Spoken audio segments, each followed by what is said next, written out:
Hello friends, कैसे हैं आप लोग? ये बताने के लिए कमेंट बॉक्स में जय माता की ज़रूर लिखिएगा। देखिए दोस्तों, आज की जो वीडियो है ना, उसमें ना टाइमिंग थोड़ा सा चेंज हो रहा है क्योंकि काफ़ी गर्भवती महिलाएं जो हैं उनको काफ़ी ज़्यादा कन्फ्यूज़न है टाइमिंग को लेके, क्योंकि टाइमिंग बहुत ज़्यादा चेंज हो रही है। कई जगह बताया जा रहा है कि 2:22 पे मतलब समाप्त होगा, 1:05 पे शुरू होगा। कई जगह बोला जा रहा है 11:30 पे होगा शुरू, और कई जगह बोला जा रहा है 3:56 पे। तो कौन सी सही टाइमिंग है? 11:15 पे शुरू हो रहा है, कभी कहीं कितने पे भी। तो काफ़ी कन्फ्यूज़न हो रही है गर्भवती महिलाओं को।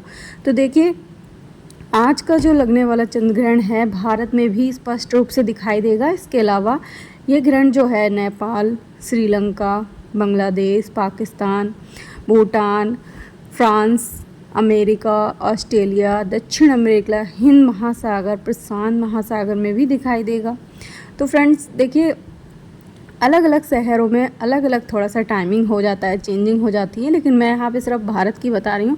लेकिन हाँ, जो भी टाइमिंग अलग अलग शहरों में हो रही है उसका थोड़ा बहुत जो छाया है वो रहती है। तो जो भी गर्भवती महिलाएं हैं उनको ध्यान रखना है कि उनको किस समय तक जो है परहेज करना है, किस समय तक सावधानी बरतने की ज़रूरत है, ठीक है। क्योंकि देखिए, वैसे तो जो भारत में जो टाइमिंग है, जो सूतक काल जो है वो तो 4 बजे से 4:05 से स्टार्ट हो रहा है, ठीक है। लेकिन जो टाइमिंग की बात कर लें तो टाइमिंग जो है वही रहेगी आपकी, मतलब कि 1:05 पे जो है वो शुरू होगा। लेकिन मैं आपको बता दूं, जो उसकी छाया है वो 11:30 से रहेगी, ठीक है, स्टार्ट हो जाएगी।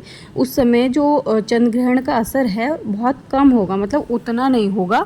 लेकिन 1:05 पे जो है चंद्र ग्रहण अपने चरम सीमा पे होगा, ठीक है। तो 1:05 पे जो है चंद्र ग्रहण चरम सीमा पे होगा। तो उस समय जो ग्रहण है वो आपको ध्यान रखना है कि 1:05 पे आपको कहीं भी नहीं निकलना है घर से बाहर, ठीक है। 2:24 पे ख़त्म होगा, लेकिन आपको ये नहीं करना है कि 2:24 पे ग्रहण जो है वो ख़त्म हुआ है और आप तुरंत ही उठ के अपना नहा धो लेते हैं या फिर कुछ भी काम कर लेते हैं। आपको ऐसा बिल्कुल भी नहीं करना है, क्योंकि ग्रहण की जो छाया है वो 11:30 से लग जाएगी, ठीक है, और उसके बाद 3:56 तक रहेगी। तो आपको ध्यान देना है कि आपको ग्रहण समाप्त होने के बाद, मतलब 2:24 पे समाप्त हो जाएगा, लेकिन उसकी जो छाया है वो 3:56 तक रहेगी। तो उस समय तक आपको थोड़ा सा परहेज करना है, ठीक है। आपको बस ये नहीं सोचना है, काफ़ी महिलाएं कन्फ्यूज़न है कि इतना लंबा समय हम कैसे जागेंगे।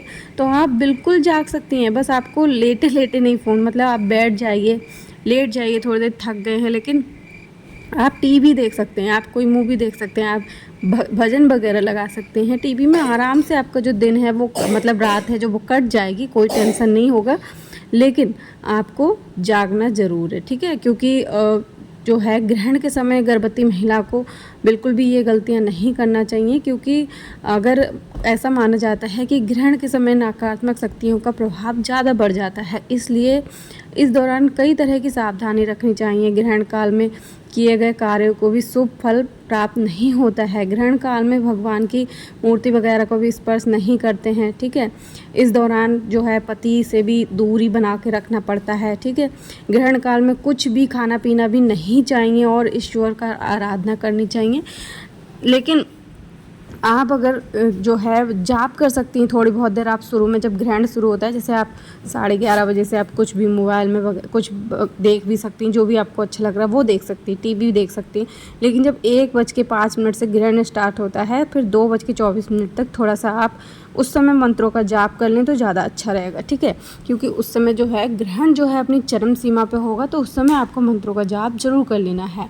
कई कमेंट ये भी आ रहे हैं कि मैम हमारा जो टॉयलेट है वो घर से बाहर है, तो क्या करें? तो आपको क्या करना है, अगर आपका टॉयलेट घर से बाहर है तो देखिए 11:30 बजे तक, जैसे 11:20, 25 तक तो आप मतलब जा सकते हैं, ठीक है, अपने आप को कवर करके। उसके बाद आप तब भी छाया रहती है 1:05 से आपको बिल्कुल भी घर से बाहर नहीं निकलना है, ठीक है। बाथरूम करने भी नहीं जाना है। 1:05 से ग्रहण जो है बिल्कुल चरम सीमा पे होगा, और उसके बाद 2:24 तक आपको बिल्कुल नहीं निकलना है घर से बाहर। टॉयलेट करने कवर करके भी नहीं जाना है, ठीक है। इतना आपको ख्याल रखना है। साथ ही देखिए, कई कमेंट ये भी आया था कि मैम हमारे यहाँ कहीं तुलसी का पौधा नहीं है तो हम क्या करें।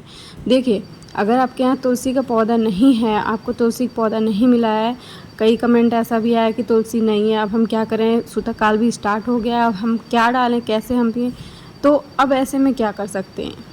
अब तो कोई उपाय भी नहीं है, कोई ऑप्शन भी नहीं बचा कि हम तुलसी हमारे पास है नहीं, और बहुत ही मेन होती, बहुत ही महत्वपूर्ण होती है तुलसी का पत्ता डालना खाने पीने की चीज़ों में, ठीक है।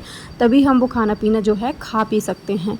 लेकिन अगर इमरजेंसी हो गया कि तुलसी का पत्ता नहीं है, तो ऐसे में आप क्या कर सकते हैं, अगर आपके घर में गंगा जल है तो आप 1-1 2-2 बूंद गंगा जल की उसमें डाल सकते हैं। उसके बाद ही आप पानी या दूध को ग्रहण कर सकते हैं, ठीक है।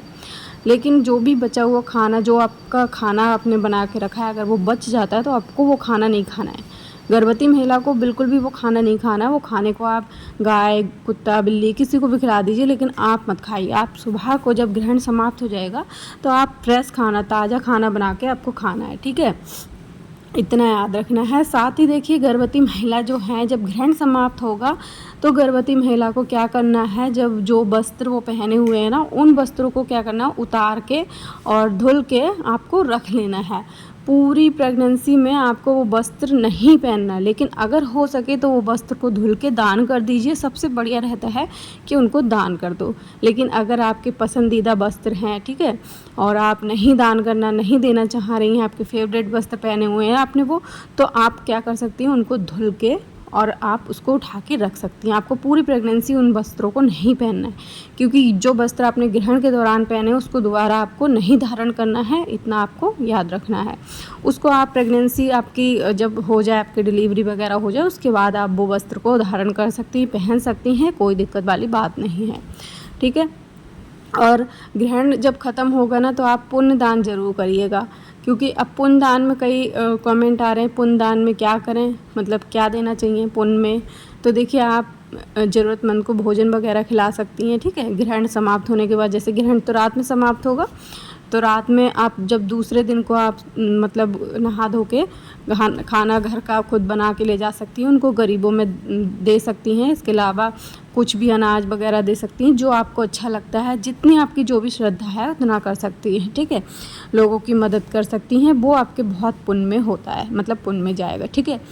और नहाना, देखिए नहाने की बात ऐसी है, एक कमेंट ऐसा भी है कि मैम बहुत ज़्यादा रात हो जाती है और बहुत ज़्यादा ठंड होगी तो कैसे, अगर नहीं नहाए तो देखिए, अगर आप नहाना चाहती तो नहा सकती हैं, अगर नहीं नहाना चाहती तो एक काम कर सकती हैं आप गंगा जल डाल के मुँह हाथ धुल लीजिए। पानी में गंगा जल डाल के मुँह हाथ धुल लेना है, शुद्धिकरण कर लेना है, पूरे घर में गंगा जल छिड़क देना है, कपड़े चेंज कर लेना है, ठीक है।